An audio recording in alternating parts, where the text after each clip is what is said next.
Bonjour YouTube, aujourd'hui on est mardi 17 et il est 11h11. Je vais faire un blablart parce que je voulais pas sortir la vidéo de vlog parce qu'elle me plaisait pas, les rushs étaient pas ouf. Du coup, je préfère faire un petit récap là maintenant et ensuite je ferai un petit topo quand même sur le livre. Et ben déjà, alors ouais, si vous entendez des bruits, c'est des chèvres. Topo de la semaine dernière. La semaine dernière, c'était bien. J'ai bien avancé, j'ai beaucoup bossé à la médiathèque du Gosier. En fait, j'ai fait un peu des sauts entre l'étape 6 et l'étape 9 jusqu'à ce que je prenne un rendez-vous avec Michael Roche, avec la personne avec qui j'étais censée faire l'atelier d'écriture mais qui a été annulée parce que j'étais le seul humain à m'être inscrite. Donc, somme ultime. Mais j'ai pu boire un café avec lui, donc c'est cool, on a pu discuter. Je lui ai parlé du roman, il m'a donné des conseils. Il m'a notamment parlé du roman Netflix. J'ai compris ça un peu de la manière dont aujourd'hui le monde de la musique est influencé par TikTok. Les romans aujourd'hui c'est pareil, avec la montée du binge-watchage de Netflix et en réalité je pense aussi des formats courts. Avec toutes ces choses-là, en fait, on a tout de suite, genre quand on regardait des séries à la télé, c'était un épisode chaque semaine. Donc en fait l'anticipation faisait que le scénario prenait le temps de s'installer. Là, avec tous les trucs de streaming, avec les formats courts, l'attention et l'anticipation se fait différemment parce que du coup on est habitué d'avoir finalement en une soirée tout le déroulement de la narration quoi. Donc les romans ont été influencés par ça et avant, la situation initiale pouvait prendre un peu plus de temps à s'installer avant que la première péripétie arrive. Et là, il m'a dit, en gros, si on voit le livre comme une série, on va dire que le premier chapitre, c'est le pilote. C'est dans ce chapitre-là où on installe les personnages, on installe le monde, l'environnement, l'ambiance et on installe surtout les enjeux. Et bien là, il m'a dit que dans les 12 premières pourcents du premier chapitre, donc on va dire les 12 premières minutes de l'épisode 1, eh ben, on doit avoir la situation initiale et la péripétie 1. Parce que si on n'a pas ça, en fait, la personne n'est pas suffisamment engagée pour se dire j'ai envie de continuer cette histoire. Et si ta situation initiale est beaucoup trop longue, c'est mort. Les éditeurs, ils vont pas vouloir te lire. Ayant ça en tête, j'ai dû réfléchir à la structuration de mon roman. Et donc je me suis posée sur ça, je me suis refait un plan, j'ai redispatché les parties et les informations, à quel moment les mettre. Et effectivement, je pense que ça devient plus stimulant. Donc ouais, voilà ce que j'ai tiré un peu de cet entretien-là. Ça m'a fait du bien, comme prévu, de parler avec quelqu'un qui écrit. Et donc ouais, en fait, cette semaine aussi, c'était beaucoup de réévaluation, de découverte de nouvelles stratégies, vu que la semaine passée, j'ai compris les choses qui n'allaient pas en fait. Il manquait à la fois un ancrage de discussion, un peu pro, et du soutien.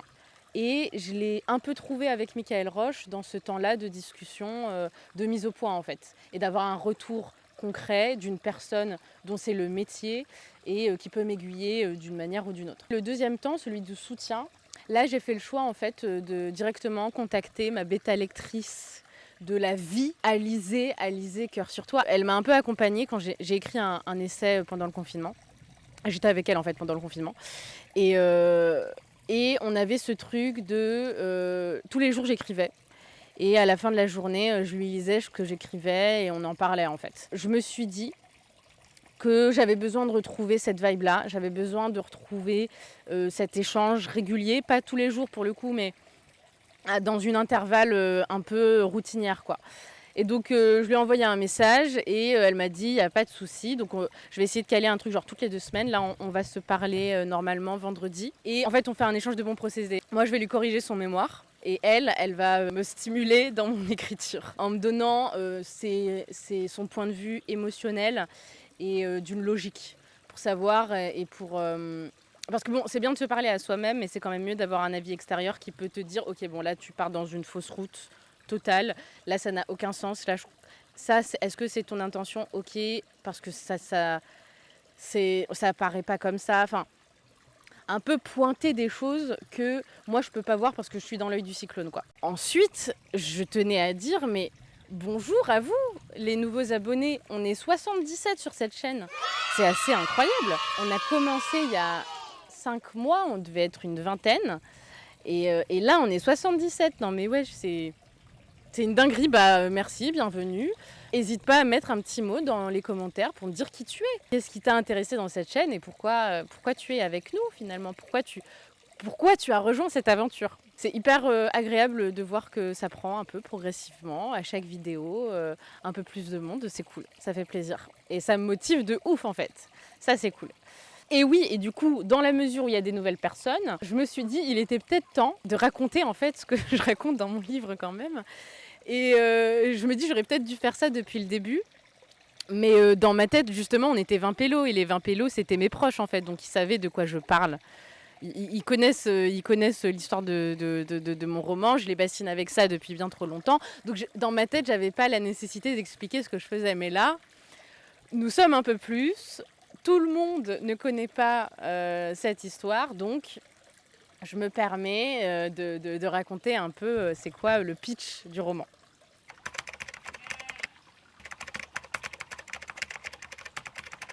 À la base, c'était pas du tout un roman, en fait, pour commencer.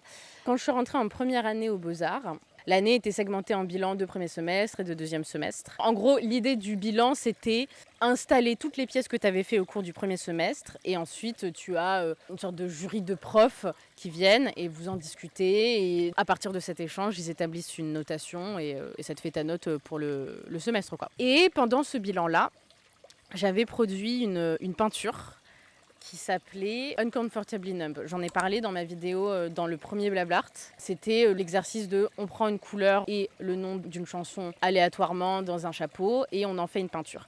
Et ce tableau-là, dans mon interprétation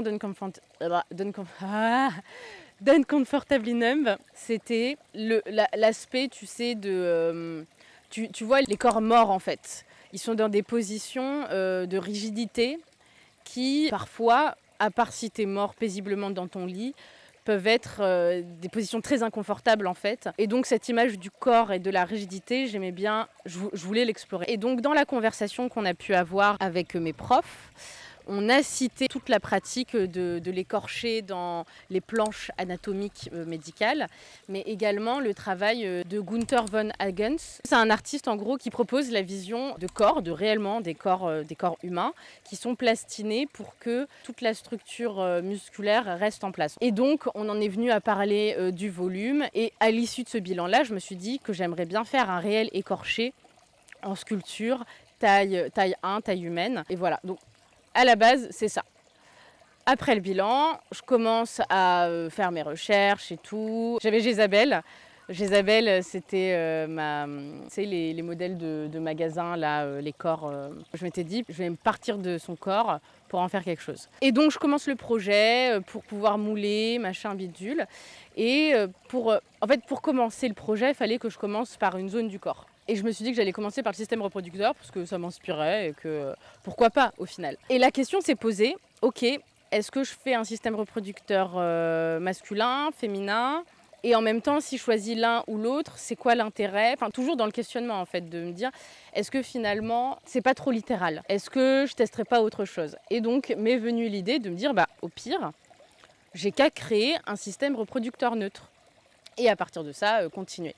Et en fait, j'ai pas du tout continué, moi, l'écorché. Je suis restée kéblo au développement du système reproducteur neutre, en essayant de théoriser, en fait, là-dessus. J'ai fait des croquis, j'ai recherché du côté des insectes, puis j'ai écouté beaucoup de podcasts. Il y a notamment un podcast qui s'appelle « Un lieu à soi ». C'est un épisode sur l'horloge biologique. Dans cet épisode-là, en gros, mes souvenirs, c'est très lointain, mais bon, si je me rappelle un peu, c'est que tu avais une théorie selon laquelle il n'y aurait pas de discrimination sociale de genre si tous les humains pouvaient procréer.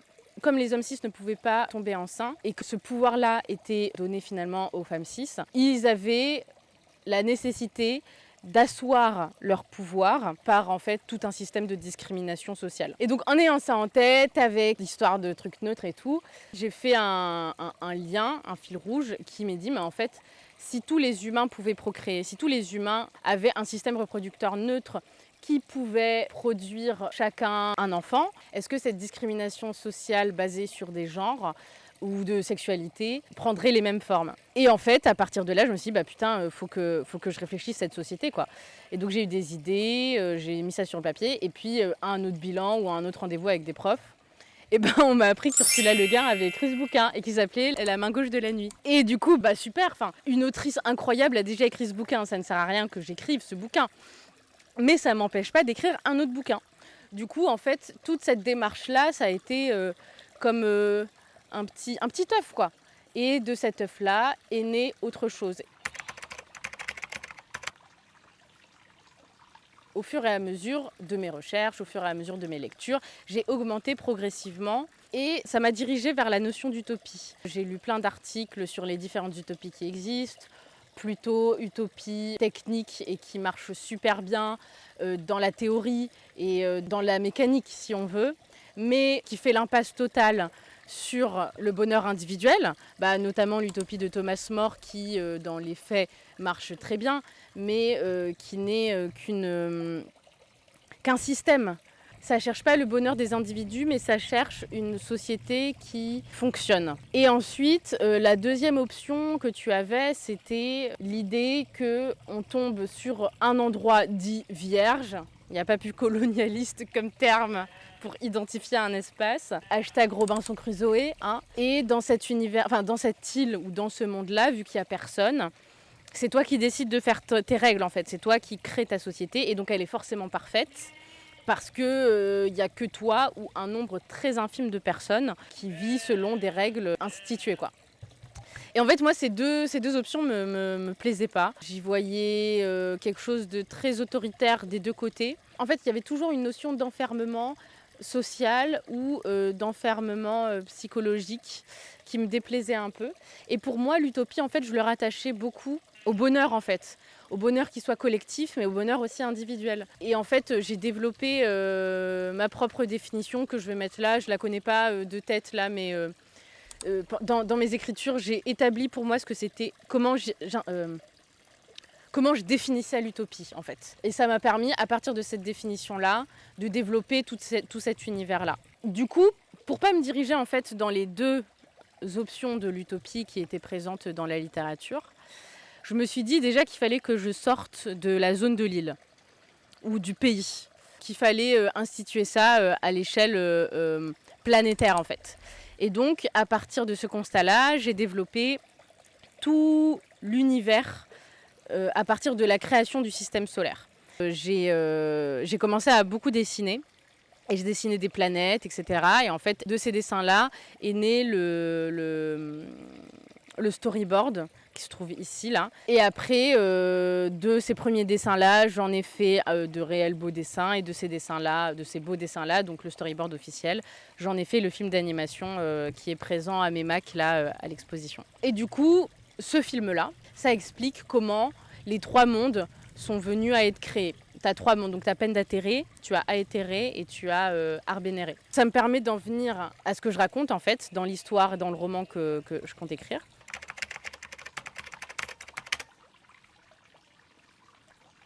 Déjà, c'est pas un seul roman, c'est une saga.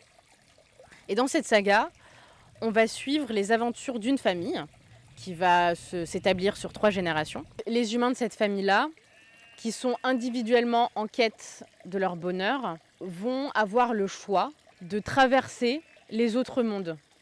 Ils naissent sur Pendatere, et ensuite on donne la possibilité à l'humain de choisir ou pas de partir à l'aventure pour trouver son bonheur. Peut-être qu'il ne le trouvera pas dans ce monde-là, mais en tout cas, il est sûr et certain qu'il ne l'a pas dans le monde actuel où il est. Donc est-ce qu'il prend le risque d'aller ailleurs ou est-ce qu'il prend le risque de rester sur place ? Sachant que chaque monde a ses propres caractéristiques. Le premier monde, c'est un monde qui se veut capitaliste, patriarcal, discriminatoire sous tellement de formes. C'est dans ce monde-là, c'est dans Pendatere que les humains vont naître. Le deuxième monde, Aetere, il est régi sur des considérations justement de communauté tout autre que Pendatere. Parce que là, les communautés, le choix est toujours là. Tu choisis d'être avec l'autre ou tu choisis d'être seul. Mais l'ensemble de l'expérience que tu vis dans le deuxième monde n'est jamais une obligation. Alors que dans le premier monde, tu l'as subi, ton isolation. Et sur Arbénéré, il y a encore une autre étape. Après, je ne vais pas trop parler d'Arbénéré parce qu'il y a déjà beaucoup d'informations. Et Arbénéré, c'est le monde que j'ai le moins développé parce que l'histoire ne m'a pas encore menée dans cette direction. Donc voilà, pour le moment, je vais rester à ça, aux 2 premiers mondes.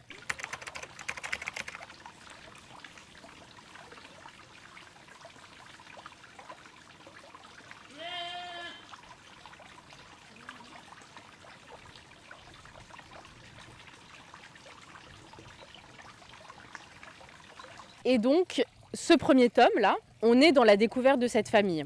On découvre Pendateré, on découvre les codes de ce monde-là, les instances sociales, politiques. On découvre également les 5 premiers personnages qui constituent la première génération. On les découvre dans leur vie personnelle, mais également la manière dont ils vont faire groupe en fait. Et à partir de là, décider de faire famille. Et donc, pour rentrer un peu plus dans la matière et dans ce que je veux travailler par ce roman-là, c'est pour répondre aux questions de déjà comment on fait famille, c'est qui les gens, c'est quoi les lieux, c'est quoi les instants qui nous rapprochent du bonheur et qui nous font nous sentir dans notre propre utopie, c'est quoi les déterminismes qui les touchent eux, comment ça s'est inscrit en eux et comment ça va s'inscrire dans les générations à venir, se diluer, s'augmenter, d'un point de vue social ou d'un point de vue familial, pareil, les deux. La question de la fuite est aussi très importante. À quel moment en fait on décide de fuir pour son bien-être ou de ne pas fuir parce qu'on a abandonné son bien-être et qu'on préfère une vie théoriquement bien mais psychologiquement atroce. C'est quoi les travaux qui composent nos vies, des travaux qui soient alimentaires, psychologiques, introspectifs ou travaux artistiques aussi. C'est quoi les amours aussi qui peuplent nos vies, qu'ils soient familiaux, amicaux, romantiques. Et enfin, c'est quoi les familles en fait concrètes vraiment. Est-ce que c'est plutôt des familles de cœur, c'est plutôt des familles de sang? Et tout ça, je vais le faire exister par des histoires du quotidien de ces personnages-là. Du quotidien sur Pendateré, sur Aétéré et sur Arbénéré également. Dans le premier tome, je vais quand même beaucoup plus me focus sur Pendateré. Et il y a un personnage qui va aller sur Aétéré. Et donc on va découvrir ce monde aussi là. Il y a 5 personnages. Ces 5 personnages, je les ai développés différemment au cours de ces 5 dernières années. J'ai pu les développer par des portraits. Je les ai aussi travaillés par l'écriture de 5 lettres qui permettaient de les incarner un peu dans leur réalité familiale, sociale, leurs problématiques de personnages aussi. J'en ai fait une édition qui associe à la fois les portraits et les écrits. Ces lettres, je les ai transcrites en audio également. J'ai travaillé avec des actrices qui ont donné voix en fait à ces personnages-là. J'en ai fait une vidéo qui se trouve pareil sur la chaîne, qui s'appelle Portrait. Je la mettrai en barre, je la mettrai en dessous. Donc ces 5 personnages-là, c'est ces 5 personnages qu'on retrouve dans le tome 1. Eh, salut toi.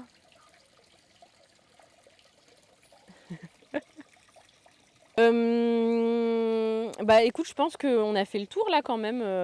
J'ai bien développé sur l'ensemble de l'univers. J'espère que j'ai été un peu claire quand même. Mais c'est vrai que comme c'est assez conséquent, ça demande quand même un temps de digestion. La prochaine vidéo, je pense qu'elle sortira début janvier. Parce que avec les fêtes, avec le jour de l'an, avec la famille, tout ça, je pense pas que j'aurai le temps de monter quoi que ce soit. Donc je m'y attellerai, enfin en tout cas elle sera postée début janvier c'est sûr. Donc bon, on va dire que c'est la fin de la vidéo. J'espère que le bruit de la... que l'écoulement continu de l'eau ne t'a pas donné envie d'uriner, que t'as vu les chèvres et que ça t'a fait sourire. Que cette période de fin d'année n'est pas trop compliquée pour toi. J'espère que tu arrives à trouver du temps pour toi et pour te recentrer, pour respirer. Et voilà, mais d'ici là,